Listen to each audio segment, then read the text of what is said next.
Welcome back to Movies Unboxed, where we uncover hidden twists and jaw-dropping surprises. Today, we're diving into the futuristic, dystopian world of Uglies. In a society where turning pretty is the ultimate goal, Youngblood's journey will make you question everything about beauty. Even with this miracle, humans continued fighting. Determined to put an end to conflict, the scientists created the transformation, a procedure that every person undergoes at the age of 16. This operation living in harmony in the city. Those waiting for their transformation are called Uglies, confined to Uglyville, a gray, utilitarian district outside the city. Youngblood is one such ugly. 15 and eager, she spends her days longing for her 16th birthday when she will finally become pretty. She often stands in front of her mirror, using an app to preview her future self, perfect, flawless, and beautiful. Her best friend, Paris, will do the same. On the eve of his operation, Tally and Paris meet one last time under the stars, staring at the matching scars on their palms, a promise that no matter what, they'll stay friends after the transformation. They vow to meet on the bridge in a month, despite the operation, and as Tally says goodbye, the distance between them already feels like a chasm. That night, fireworks illuminate the sky over the city, celebrating the new pretties. Tally watches from the outskirts, thinking back to the day she first met Paris. They'd instantly clicked, exchanging nicknames and promises of lifelong friendship. One day, they'd even accidentally cut their hands while messing around with a tablet, leaving them with matching scars that became their unbreakable bond. Weeks go by, and Tally's messages to Paris go unanswered. The silence is unbearable. And sneaks out of Uglyville. She makes her way to the bridge, hoping Paris will meet her as promised, but he doesn't show. Fear and determination push her to scale the bridge's beams, risking her life to sneak into the city. Once inside, she blends into the night, sneaking through alleyways and she slips into a party, mesmerized by the lights, music, and beauty of it all. She spots Paris, but when she approaches him, her heart sinks. He's different, unrecognizable. When Tally pulls off her mask, he looks at her with cold, distant eyes. Paris explains that everything has changed for him, that being pretty has altered him in ways she can't understand. Their bond is broken. The scar on his palm, once a symbol of their friendship, has been erased. Before Tally can fully process what's happening, security systems detect her as an outsider. She leaps into the night. The fall is terrifying, but the jacket cushions her landing, bouncing her safely to the ground. As she makes her escape, up at Uglyville, the two girls bond over their shared frustrations. Both of them feel left behind as their friends become pretties. Shay reveals that she doesn't want the operation. She's heard too many stories about the smoke, about freedom, and she's starting to believe them. Tally, still clinging to her dream of becoming pretty, dismisses Shay's doubts.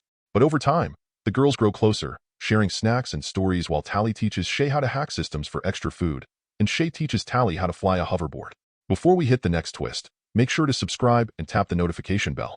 As the weeks pass, Shay continues to voice her skepticism about the transformation. She even brings Tally to the edge of the city one day, crossing the river on their hoverboards to explore the ruins of an old world. They marvel at relics like roller coasters and abandoned skyscrapers, remnants of a time long gone. But Shay has more to show Tally. The smoke is real, and David is coming to take her there tonight.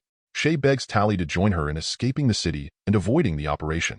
Tally hesitates, torn between her desire for freedom and her lifelong dream of becoming pretty. In the end, Tally can't let go of her vision of perfection. She turns down Shay's offer, insisting that she doesn't want to be free. She wants to be pretty. Heartbroken, Shay gives Tally directions to find the smoke, just in case she ever changes her mind, and disappears into the night. The next morning, Tally walks to the clinic for her operation, her heart heavy with doubt. She's about to become pretty, but at what cost? As Tally waits anxiously for her transformation, something unexpected happens. Instead of being called for her surgery like the others, a guard appears and whisks her away in a sleek aircraft. Confused and nervous, Tally is taken to an ominous building, where she meets Dr. Cable, a stern woman with icy eyes and a chilling aura. Cable wastes no time, accusing Tally of knowing the whereabouts of her missing friend, Shay. When Tally denies it, Cable glances at a screen displaying Tally's vitals, clear indicators that she's lying. Tally tries to stand firm, insisting she knows nothing, but Cable warns her. Shay is in danger, brainwashed by David, the leader of the smoke, a man infamous for holding people against their will. Cable's words pierce Tally's mind, but she maintains her innocence. Frustrated, Cable sends her back to Uglyville, withholding the surgery. That night, a familiar sound echoes at her window. It's Paris. Tally is both relieved and shaken, and she explains what happened. Paris urges her to tell Cable everything she knows. He reminds her that once she complies, they can finally be together as pretties, perfect and happy. The next day, Tally is summoned again by Cable, who offers a darker explanation. David, she claims, is not just a rebel but a threat to their entire society. He's developing a weapon to attack the city, and Cable needs Tally to infiltrate the smoke to uncover it. The promise is simple: betray the smoke, and she'll get the surgery. Tally, torn between loyalty to her friend and her lifelong dream of becoming pretty, reluctantly agrees. Cable hands her a sleek necklace that flashes ominously in her eyes. Activate this when you find the weapon, Cable instructs. Determined, Tally follows Shay's cryptic instructions and embarks on a treacherous journey, riding her hoverboard over the rusting remnants of an old roller coaster. The twists and turns test her resolve, and when she reaches a gap in the track, she falls into the dense forest below. Caught by a force field, she's thrown into a world she never imagined, one filled with the remnants of humanity's past. She follows abandoned train tracks for days, surviving like the people in Shay's book, discovering a connections, breathing fresh air, and contemplating what true freedom means. Eventually, she encounters a wide chasm. Mustering her courage, Tally leaps over it on her hoverboard. The board malfunctions mid-jump, sending her plummeting toward the ground. At the last moment, it reactivates, and she lands safely on the other side, her heart pounding. Exhausted, she finds herself in a field of orchids and waits, as Shay's instructions indicated. As night falls, she drifts into an uneasy sleep, only to wake up coughing. Smoke fills the air. The field is ablaze. Panicked, Tally scrambles to escape the fire, but is suddenly scooped up by a mysterious figure, David. He scans her gear for trackers, finding one in her hoverboard, which he swiftly removes. To Tally's relief, his scanner doesn't react to the necklace. But back in the city, Cable's men receive an alert about the tracker's removal, and they mobilize forces to search the area. At dawn, Tally reaches a smoke outpost with David. To her surprise, Shay is overjoyed to see her, though Croy, another member of the smoke, is suspicious. Tally tries to settle into the group, but her guilt and the weight of her mission hang heavy on her. That night, Shay notices the necklace and asks about it. Tally lies, saying it's a gift from Paris. The lie stings, and as Shay gushes about her happiness in the smoke, Tally struggles to reconcile it with Cable's warnings. When she tries to voice her concerns, Shay snaps, accusing Tally of coming to convince her to return to the city. The tension breaks when Tally promises to give the smoke a chance. In the days that follow, Tally learns more about life in the smoke. David explains that the beautiful orchids, once hailed as a miracle energy source, are actually an ecological disaster. They choke the life out of everything around them, turning vast areas of land into wastelands. Tally, still indoctrinated, Croy protests, distrustful of Tally, but Shay vouches for her. The group departs in an old helicopter they've modified with solar panels. From the air, Tally can see the barren deserts where the orchids once flourished, now lifeless and desolate. As they hover over a patch of the toxic flowers, Shay uses a flamethrower to burn them down. Suddenly, Croy's tablet detects movement. Cable's scouts are closing in. David lowers the helicopter to hide in the smoke, but the sudden movement loosens a rope, causing Shay to fall into the burning field below. Panic sets in as the scouts approach. Without hesitation, Tally grabs the rope and ties a weight to it, throwing it down before descending herself. The helicopter struggles to maintain altitude as she frantically searches the flames for Shay. At the last moment, she spots her and helps her onto the rope. Just as they're about to be captured, Tally hurls the burning weight at a nearby scout, giving them the time they need to escape. They fly away, leaving the scouts behind, barely making it out alive. Once they land, Croy accuses Tally of leading the scouts to them, but Shay fiercely defends her. David, impressed by Tally's courage, declares that anyone willing to risk their life for the smoke deserves a chance. That night, as the group camps, Tally's thoughts are consumed by guilt. She knows she's been manipulating the rebels, just as Cable taught her. Unable to sleep, she sneaks out for a walk and stumbles upon David bathing in a river. Embarrassed, she quickly retreats to the tent, her emotions in turmoil. The next morning, Tally is blindfolded and finally taken to the smoke's heart, a thriving community living in harmony with nature. Life here is harder than in the city, but it's rewarding. There is no money. Everything is shared or traded, and everyone works, even the elders. Tally is struck by the freedom and unity of the people. They don't fight because they've chosen to live this way, not because they've been forced into perfection. As time passes, Tally becomes more integrated into the community. She helps recycle the old train tracks, tastes spicy food for the first time, and participates in the joyful dances around the fire. Slowly, David begins to trust her, teaching her how to use a hunting crossbow. Despite her initial struggles, Tally eventually hits the target. Their bond deepens as David shares more of his life with her.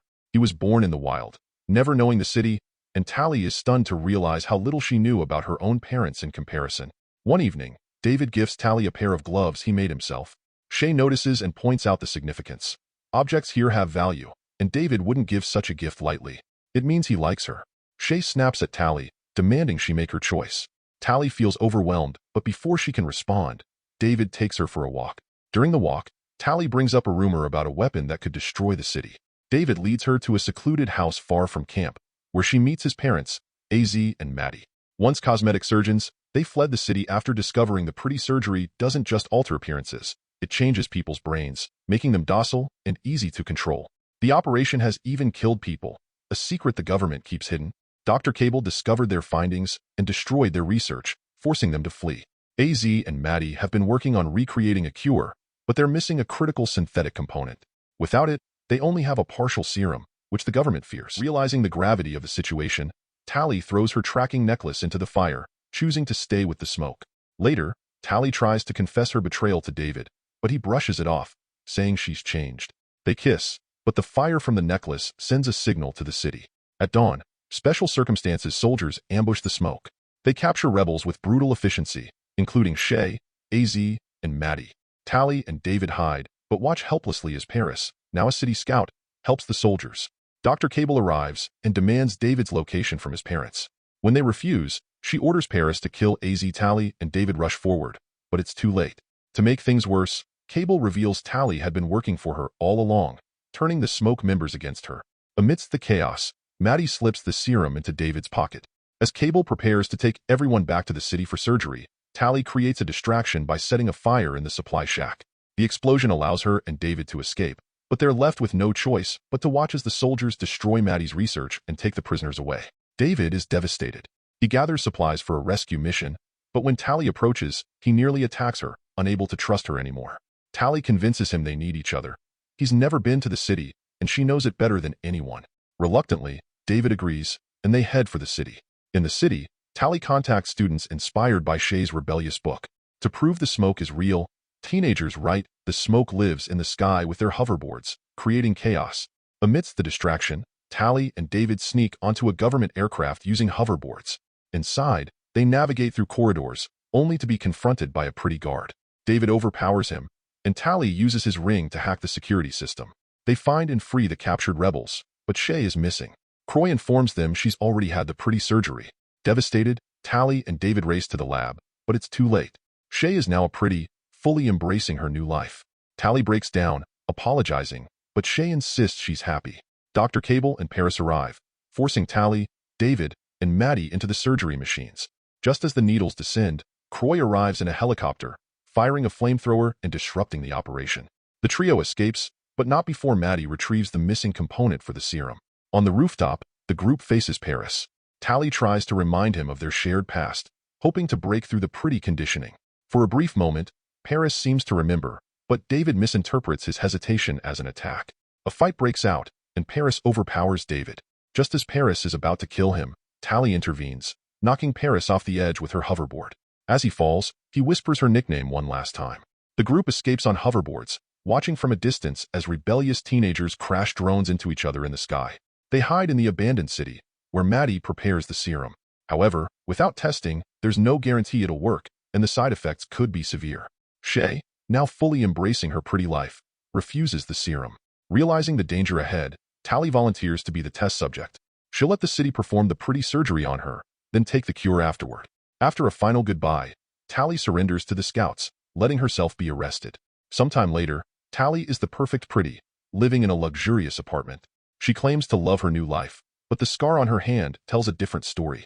Deep down, she's still herself, working as a spy, waiting for the right moment to strike back. If Uglies left you questioning society's idea of perfection, drop a comment below and let us know your thoughts. Did Tally make the right choice? Stay tuned to Movies Unboxed for more edge-of-your-seat recaps, and remember, beauty is only skin deep, but the truth runs much deeper.